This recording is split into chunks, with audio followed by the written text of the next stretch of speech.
Naam, anapokea makaribisho motomoto ya shangwe, vifijo na nderemo kutoka kwa wananchi ambao wako hapa wakiwa na furaha, kwani wao ndio waliomchagua Rais Moi kwa wingi wa kura walizopiga katika uchaguzi mkuu uliopita.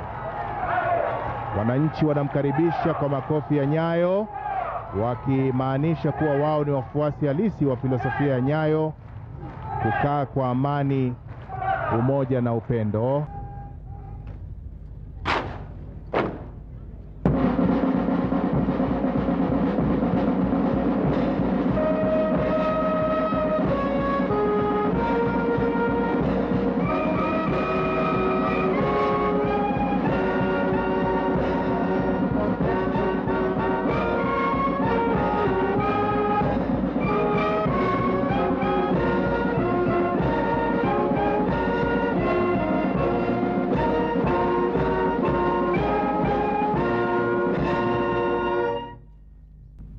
Rais mteule anakwenda kukagua gadi ya heshima ambayo imeandaliwa na kikosi cha 7 cha jeshi la nchi kavu.